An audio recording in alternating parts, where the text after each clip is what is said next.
All right, so how do you hire people? We talked about recruiters. We talked about, going on Indeed, on the internet. We talked about referrals. Anyone have any other ways you can hire people? We're looking. Poaching. Poaching is a good one. Yeah, you can go out there and be like, who? What's that? Poaching. Yeah.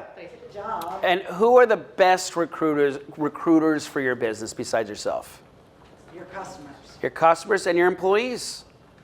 So what if you create an incentive structure? If you help find a new employee, we'll give you a blank at free acupuncture for a month. That's actually how it worked for us. That's how we got most of our team. How did you do it? Literally, we just hired one person we liked, and then that person was like, I worked with this other really awesome person, and they networked us together, and then that person was like, I've also worked with this other really awesome person, and they're right. Give me a resume. If we hire them, I'll give you 2 days off. All right, well, what do you offer someone once you bring them in?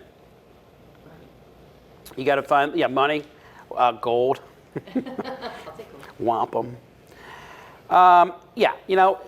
There's a lot of variables you take into consideration. I like asking, what were you getting at your previous job? I like saying, I don't say exactly what you're saying. I say, is there a range that you're expecting to get or something? I don't really say, your exact number. Surprisingly, they don't give me a range. You say, well, my last job I got 85K, and they could be lying to me, but sometimes my point is asking in a professional fashion makes sense. Seeing what the comp is, just a Google search, like I said earlier. You can learn a lot about, the junior level sales associate for the wellness space in Philadelphia gets $100,000 a year or something. Again, there's a lot of information that's publicly available. Look at your competitors. I've gone so far as I called my competitor who had a job description. I said, what's the pay? And do your own little diligence, right? Term sheets are how you present your offer to someone you like.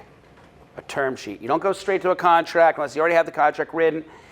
Even still, if you like someone, here's your offer letter, here's the terms. Sometimes an offer letter, it depends on what level you're hiring for. You just give them the contract or give it all up front. Sometimes it's a back and forth, and it starts really with a term sheet.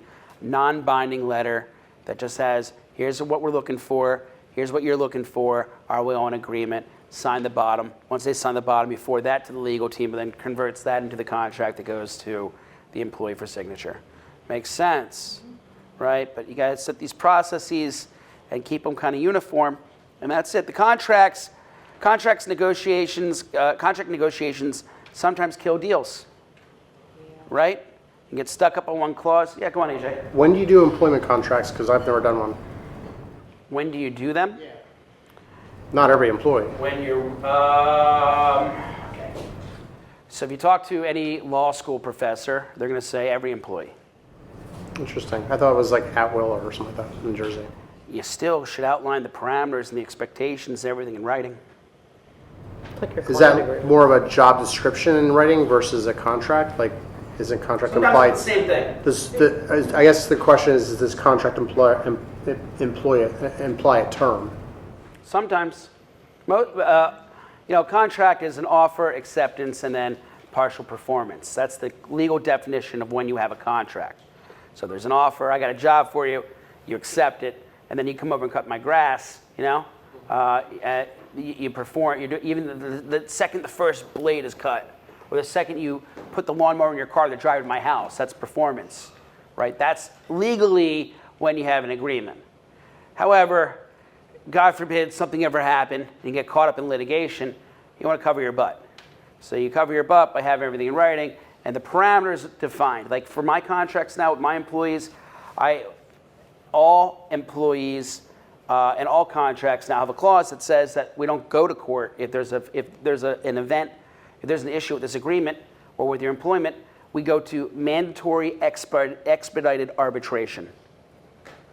Because I want to get this done as quick as possible because I don't have time to sit for 2 years on this case to defend my company against something you might bring up, right?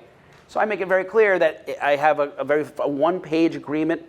Before anyone steps one day in the door at the company, they got to sign off that they agree to A, B, C, D, O, and F, or EF. It's like, in the event of disagreement that arises out of this agreement, all solutions will be handled in mandatory binding arbitration.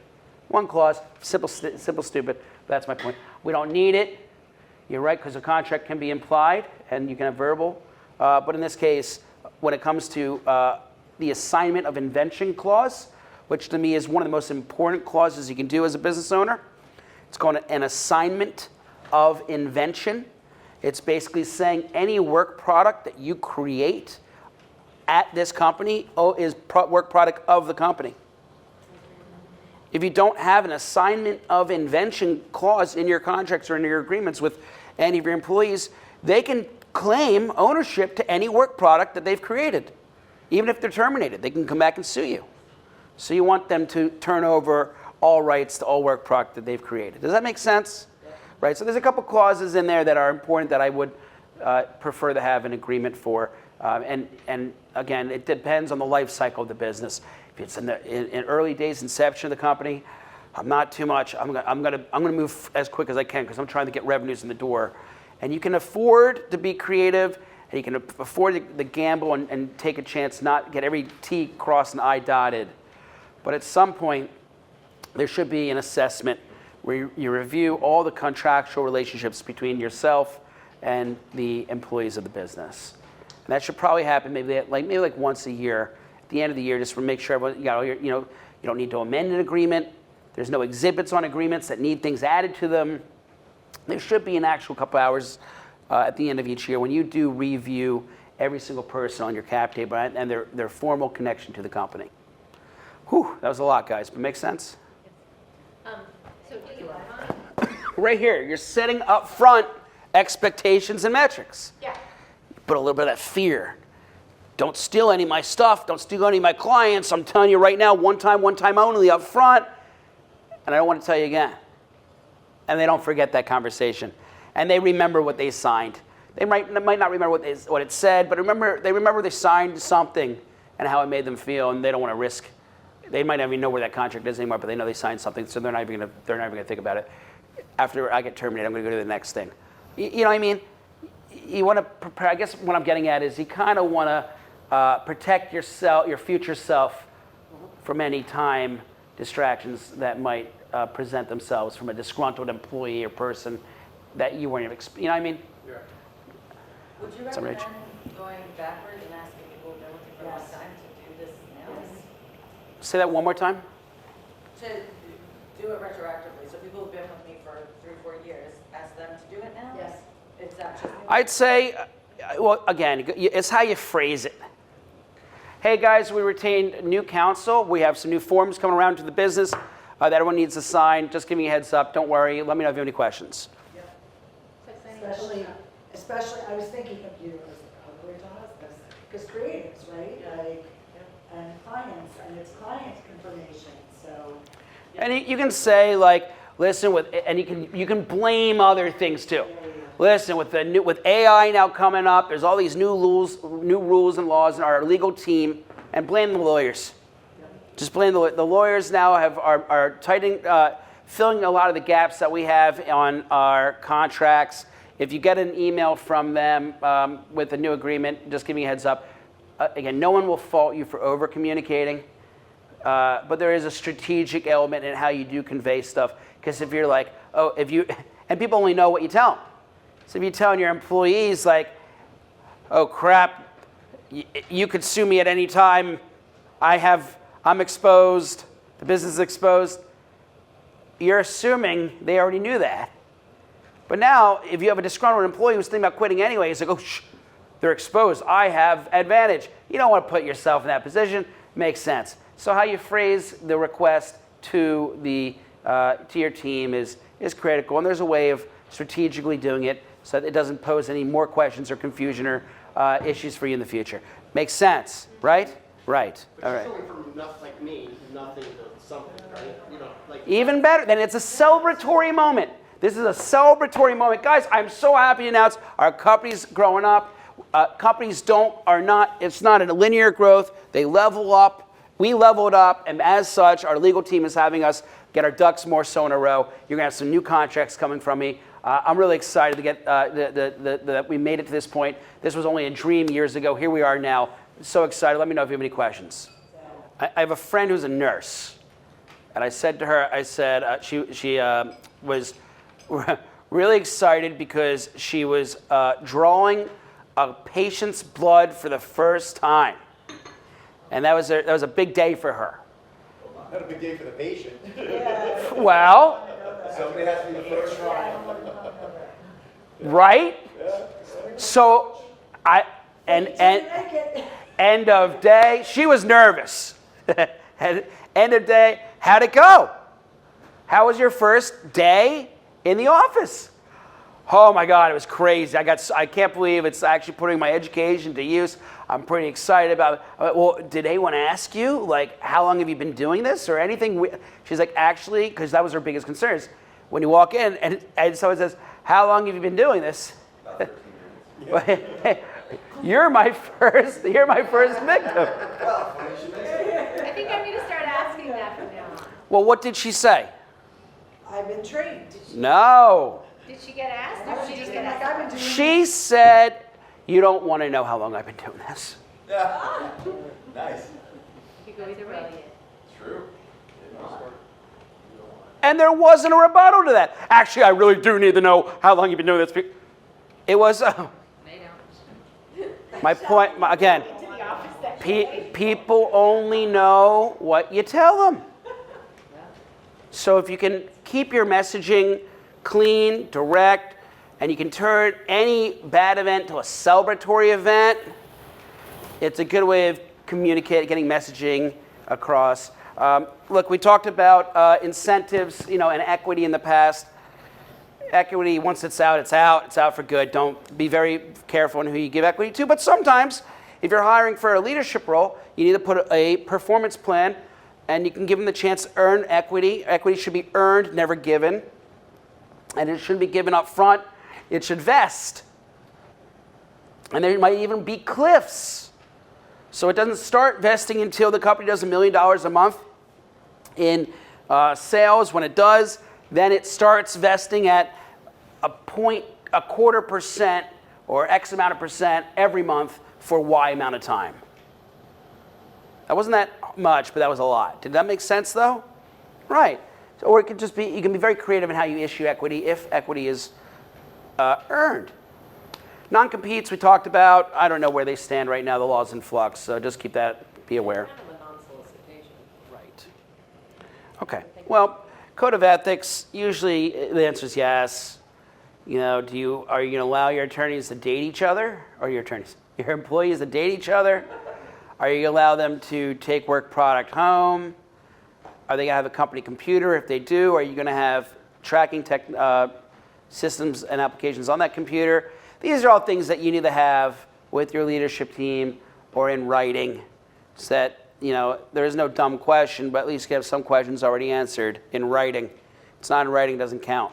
And as for a code of ethics, the rule of thumb, at least that they taught us in law school, is if the decision came out and your opinion ended on the front page of the New York Times, and all your friends and family got to read what you did, would you be okay with that?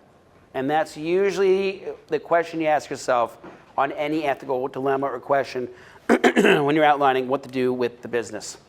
All right, so employee reviews, we talked about a little bit about this earlier too, about like monthly, quarterly, when do you do them? Again, something you and your leadership team can come up with on what makes sense. They shouldn't be a distraction. That's the one thing that a employee review should be, something that is a net value add and gain for the business. So if you have your employees here, they're like, oh no, Peter wants to meet with me again, right? Guess what?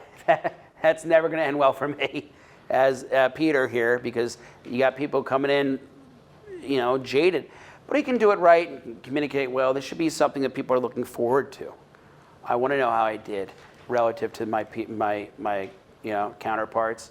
I want to know, how people think I did, and what I need to do different, and what they told me I did. How do they think I try?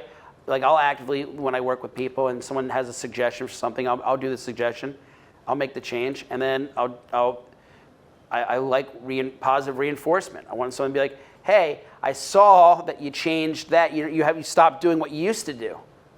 I like hearing that because that means I know I'm not just doing something, but I'm doing something. People are noticing that I'm doing something. It's a good reaffirmation that a lot of people need that. I'm not alone in that feeling of needing, to feel some type of consideration or just acknowledgement for things. Change is hard, and when you see an employee do something different, pick up that piece of litter that they would have walked by before. It's good to give positive reinforcement. And so again, these meetings shouldn't just be a tear down time. This should be a collaborative time to come together and understand how they're doing, we're doing, and the team's doing. And that's kind of the goal of this. There's a fine line between being overly critical and having a learning experience, right? And it's sometimes hard to walk that line because you might be really pissed off and disappointed in your team member. But you don't want to come off and just be like critical. Do better next time. Because again, no one likes being treated like a kid. And you're thinking about a parental aspect figure talking to a kid. And no one wants that. Everyone wants a leader. And so a leader can correct while at the same time convey an emotion or a feeling. And then that's a good moment too, because then if the behavior doesn't change, that's when you get HR involved. That's when you start thinking about putting a performance enhancement plan or improvement plan in place. And that's when Rachel has a question. And it's a question you got to ask yourself is, when do we do the reviews? It's up to you and your team. Every business is going to be unique. I like giving notice. If you give notice and you over-communicate, no one will ever fault you. No one will ever fault you for over-communicating. But if you give notice, hey, I'm really excited, again, how you frame the messaging.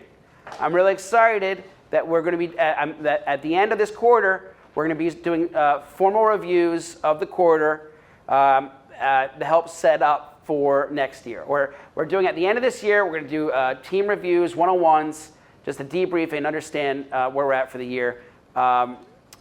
Please start writing down your concerns and ideas now, just so when the time comes at the end of the year, you'll have stuff to discuss with us. There's a way of presenting something and giving people adequate notice so that they can be prepared to provide you the best inputs that help you maximize the opportunity. Again, every business is different. I like doing ones at the end of the year, and I like doing it like in mid-year. I think it makes sense because then you can hold yourself accountable. If you do a mid-year, you can look at the budget too, and you can be like, okay, here's where we're at. Here's where we're at with the budget. We might be ahead of the budget, and so it might be like, okay, let's give the team a little bit of a breather for the last the back nine, so to speak, or you might be below, like way below budget, and you might have to have that conversation. Listen, we need to make some changes immediately, or we're going to finish the year on a down note, and then you might not have a job next year, buddy. Right? Communication's key, and it's a totality of circumstance understanding. If someone's not performing up to par, that's where a performance improvement plan comes into place. And to answer your question, I would email a one sheet with questions for people to fill out, and then there's a second part where people can have a one-on-one, and maybe there's a third part where there's an anonymous box or an anonymous email address or something that people can message or comment to. And you can ask, it's also the questions you're asking too. Like, it doesn't need to be all critical questions. It can be, what was your favorite part of the year? Was there an employee who you would like to recognize for anything they did? These are things you're asking for visibility into. Again, go back to if you think about, you look at your org chart, right? We got our org chart here, and the whole purpose of this is so that this person can get a good insight into what this person's thinking, right? And maybe this person can ask this person, hey, is there anyone on the team you want to recognize? Because you have a different visibility than I do, right? Different vantage point. So the idea here is to get totality of circumstance understanding alone from these surveys and from these questionnaires. AJLU, what do you got? So we're starting to do one-on-ones with the staff every quarter, and we're asking to maybe to help you, Rachel. The questions are: how you're tracking against your rocks. What was the best part of your month? Worst part? What is blocking you from getting your best work done?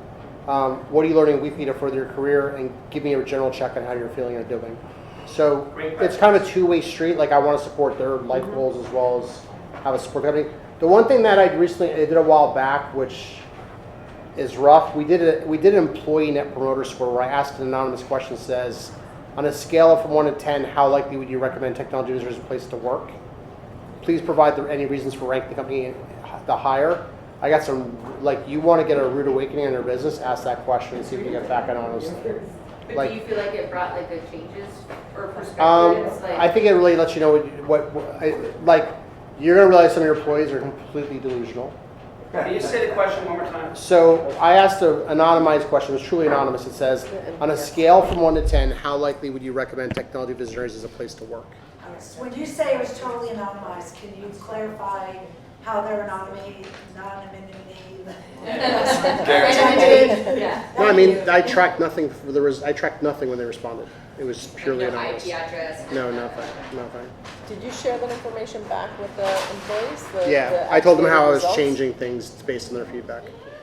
You know, I can tell you, anonymous surveys sometimes are not always the best indicator. What I found also is people use the anonymity as a reason just to be extra critical. Some people really enjoy being judgmental. And some people are just jerks. And this is their finally moment to actually say something that they've been harpering in that might have been wrong the whole time. But no one asked them their opinion on something. But now I got an opportunity to voice. I'm going to voice it. You know, and a lot of people like taking advantage of a situation. I'm not saying that's what happened here, but I've been the victim of it. I've had anonymous things and people just to be just for that same thing I said before. Oh, Peter doesn't need it. Peter doesn't need it. Whatever the root is of that thought or that mentality, I didn't do. I might not have done anything wrong, but this is just Versus them in a lot of people's eyes, right? all the time. But Okay, so let's say somebody doesn't answer your questionnaire. Somebody is showing up late. Somebody is rude to a customer. Right? Again, happens all the time. What do you do? Pharmacy? He's got to fire himself. What do? You got this thing called performance improvement plan. If you want to get real formal, I like talking to people first. First thing I do is, like, if someone's like not performing up to par, I'm immediately on the phone. And I'm like, hey, yo, let's meet in person. Period. First. In person if you can. Is it a one-on-one for you? Yes. Let's grab a drink. Let's grab a coffee. Let's go grab lunch on me. And I sit down. And I like to say, how you doing? Do you do it in your office? Or do you do it like in a public, It- neutral spot? It's fact specific, right? Because some people, we had one woman on my team who, for some reason, just didn't trust men. Real hard time trusting men. Well, you know the whole man versus bear thing right now. So. If I had a meeting with her alone in my office, it would be bad. Okay. Not for no other reason than she wouldn't become as her most comfortable self. we're at Pants Republic, by the way. All appropriate. However, true story. So in that case, I know she likes coffee. Let's go to the Starbucks down the street and sit in a cafe, right? Whereas a couple guys are like, why do you want to meet with me? I've got a million things I got to do today. I'm not leaving. What do you want? And I'm like, sit down. Let's talk for 5 minutes, okay? You said something in a meeting that I didn't like. I just want to be real clear. I want to address it head on because you don't like a bullshitter. I'm not a bullshitter. Let's be direct, right? Different tone, different thing, different person. It's your job as a leader to have the emotional intelligence to understand the circumstance and how you're best going to handle it. After the conversation, and then I can learn, I've learned a spouse is terminally ill of cancer that I hadn't known. and that's why he was missing meetings, right? I've learned a person's sibling passed away, was murdered, right? But how could I know this? I'm on top here trying to run a business. You're showing up late, and you haven't told, and no one else at the workplace knows. Why didn't you tell anyone? Right? These things happen. Life happens. People are people. So before I send a performance improvement plan, imagine that, right? I want to make sure that there's no human element that I'm missing. Okay? Goes to what who was saying before about being a single mother and they're running late to the meeting. Do you want them locked out? The first time, maybe not. The second time, maybe. Well, here's a performance improvement plan. Let's pretend your meeting doesn't work. Let's pretend that they're late to the meetings. They're not getting any better. You learned about their wife. You gave them 3 weeks to get situated on their personal affairs. They're still not doing what you want them to do. That's it. Time's up. You're costing the business. And you're costing the business a lot more than just money. I promise you. Because what happens when one person doesn't perform well on a team? Everybody else gets pissy. We had an employee this past summer who, in December last year, so 2022 December, had told the company, I have an opportunity to go work in Germany. Or I have a remote, everyone's remote. I want to go work for the business in Germany. I'm like, okay, great. I'm going to go in the summer, in June. This guy had a leadership role at the business, okay? And he ends up, the company last year did not hit, by mid-year last year, was short of their budget, of the numbers. And leadership individual goes to Germany and spends 3 months working remote in Germany with his wife and kid. Everyone at the company saw this. Everyone at the company knew the company needed more work, and the last thing anyone should be doing is going to Europe. The right thing for he's no longer with the company. The right thing for him to have done would have been like, man, I have equity in this company. I'm a leader in this company. I'm very important in this business. If I go to Germany right now, it's not going to look good. And I need to make sure I'm in the same time zone as the U.S. so I should probably be in the office. This would be a bad look. That's what I would have said. That would have been my intuition. If I saw the numbers and I saw that I was partially responsible for not having the company hit the numbers. But no, not this guy. This guy went to Germany for the summer. Leadership and the board allowed him to go. I'm not going to say I was against this, but different issue. Goes to Germany. The whole company is on Instagram. The whole company is on email, is seeing when emails are coming through, is seeing him at Oktoberfest and Beer Fest and doing whatever the heck he's doing in Germany with his wife and kid and going to raves and doing stuff all over social media and LinkedIn and stuff. And what do you think they're saying? Why am I not going to Europe? Well, guess what? Lo and behold, unbeknownst to the company, 2 of the employees went to Iceland together and didn't tell anyone. And why? Because, well, he did it in Europe. We can go do it. No one's going to know anyway.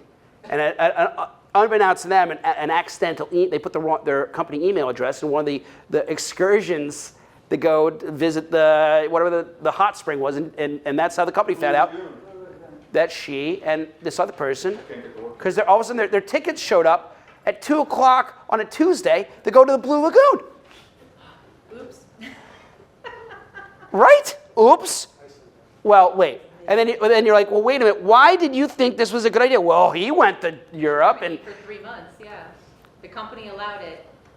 So, how do you keep this from happening? When you see issues, you get head on with a performance improvement plan, a conversation, whatever you want to do. And the performance improvement plan is pretty straightforward. Who's the employee, the job title, the supervisor, the date, areas for improvement, you can bullet point it, previously addressed issues, improvement goals and activities, expected results, timeline for improvement, signatures all around. And so like sometimes honestly, like I don't know who said it, if you get to this point where you got to give someone a performance improvement plan, they're already out the door. Yeah. They're usually out the door, and you're just doing this because you want to cover your ass because you don't want to be sued, and you will put in writing, you weren't performing, I have A, B, C, D, I gave you a chance, I took you to lunch, you told me about your wife, I told you I was sorry, I gave you still another 3 weeks, now you're making yourself look bad, and I got other people complaining about you. And that tone that you just saw, that's important. Because I'm not speaking for me, I am actually, but I'm speaking for me and everyone else at the business right now, and I don't like this conversation. In fact, I wish this was the opposite. I wish we were in a position where instead of a performance improvement plan, we're having a team meeting with the entire company so I can honor you with an award and give you a parking space for a month. So what a much better conversation. And you, as a leader, deserve those conversations. You deserve the wins. You deserve the wins. You put the sacrifice and the time to come up with the idea, take all the risks, come to market, not to have it go to crap because X person is doing something on the side and exploiting a vulnerability in your supply chain that's good for them but bad for the business. So how are you going to do that? You're going to do it by formalizing this. And guess what? I don't want to say all the time, but sometimes these work. Sometimes they work. Sometimes you get people's attention. They're like, you scare them straight, and that's when this comes to play. And if it doesn't work, then you terminate them. So how do you terminate people? So, some people, you know, they just don't get the memo until it's too late. And then, you don't know people's history. That's the other part. So you know how they handle, the hardest part about whether it's the professional setting or the personal setting, when you're, whether you're dating someone or you're meeting a new friend, is understanding about how they handle themselves in times of adversity, right? And sometimes you don't get to really experience that until you let them go. And then you're like, well, I gotta let them go. If they can't handle this, given all everything else that's gone through, imagine if they had handled something else.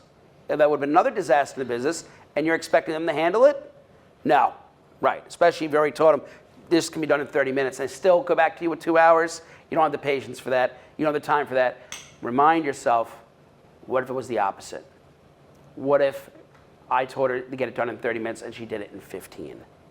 Because you deserve the employee who would do it in 15. The business has invested hundreds of thousands of dollars into this individual, and you're just going to treat them like garbage? No, we're not going to treat them like garbage. We're going to give them a severance package.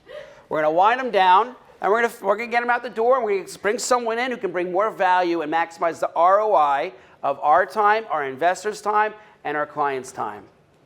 Okay? And it's a tough call. It's a really hard call. Because that's not, you would think business should be, we're going to level up, and everyone who's been here on the ground floor is going to ride with us to the top. But that's not what happens, because sometimes you outgrow people, and quite frankly, not everyone's meant for the entire journey. That's okay. It's just understanding who is and isn't. This is part of that intuition that you have as a leader. That's so hard. Yeah. Well, let me keep going here just for time's sake. I'm going to wind down this slide, and then we have a bunch more questions we'll get to. So severance. Joe, do you want to talk about severance and what you think about severance and how you offer severance? And Do you have to talk to an attorney first? Yeah, 100%. Because the thing at severance is you got to be careful of, whatever you do for the goose, you got to do for the gander. And I don't mean that, the other goose. It's more like you have to do it for this one chicken, you have to do it for the whole coop. Yeah, exactly. So, I mean, that's, They or them? yeah. So, yeah, 100, whatever, that's tricky stuff too, because, if you get to a point where you're laying off multiple people and, your last severance package was 4 weeks vacation, 1 week pay for every week vacation, whatever it is, you have to do it for everybody. So you got to be real careful about it. all right, so the strategy with termination is also really good. I hear this all the time. I only fire people on Fridays, right? I've heard that. Really? I won't fire people one-off. I'll fire people all at one time. I agree with that. If you're doing multiple layoffs, do it all in one shot. The last thing you want is to fire one person, and then you got this daisy chain of people talking to people, and everyone's like, ah, because they're freaked out, and then that's a whole day of productivity lost because everyone's wondering if they're going to have their job tomorrow. So if you can do it, you find a good time to do it, and there's a strategy. You know, it's a big responsibility. You're doing you're impacting someone's career and the trajectory of their life. I have some people who I know who, are bad leaders, and I've seen people just fire people, lose their temper, and fire someone on the spot without thinking about the ramifications of it. I've seen that, and I've seen the ramifications of it, right? You've seen it too. You know exactly what I'm talking about. But then, after the person's out the door, the termination isn't over. The termination doesn't really end, in my opinion, to about 90 days after they're gone. And you've transitioned away. You've turned off their email. You've turned off their Slack. You turned off their Dropbox. You took away their Google permissions. You took their key card away from the building. You had them clear their desk. You got all their accounts and you turned them over to another person to designate them to new people. You found out what tasks they were in the middle of, what were outstanding, what they were stuck on, and you made sure that they had some forward trajectory. There's a lot of things that happen when you terminate a person from a company, and you can't just do it willy-nilly. You have to do it with strategy. And that's kind of what I'm getting at is, there's a lot of steps here, and you got to make sure you do it right, because you're going to save yourself a lot of headaches in the future. And you know what's the best part? You know what's the best part about terminating an employee? The absolute best part about terminating an employee? If you hire right, you won't have to do it that often. So that's why it's so critical to make sure that your strategy from hiring from the start, and your interviews, and your onboarding, and you keep a good cadence and communicate well, and you have the right incentives lined up, and they adopt your core key mission, vision, and values, and then they're providing an ROI to the firm, and they're bought into the corporate culture, and now you got something that's what you're looking for, opposed to something which is the dead weight, which is why you want to hire slow and fire fast. And when I say fire fast, it's going to be, like I said, until you have everything cleared out and they're gone, and there's no lawsuit pending, and they're claiming that they invented something that you're now using. All those questions should be squashed if you do it the right way. As long as you communicate, you're good. Sometimes you find out that you were more of a friend to that person than that friend was ever going to be to you. Yes. And sometimes people have issues that they hide really well. So There's a story there he's sharing. there's a lot of stories. Yeah. And it's true. They're all true. And it's, and on one end, you want to help people, and you love your friends and family, and some people are desperate for work, and they love what you're doing, and you might even have a role that they'd be good at. And sometimes it's good to hire. Sometimes it works out really well. Sometimes they have good networks, good connections, and they're dedicated. But it's a gamble, it's a risk, and it's something you should be aware of, because no one ever told me about that, right? And so hiring family and friends is, usually people say run away. I'd say don't always run away, just understand the consequences, because sometimes it doesn't always work out.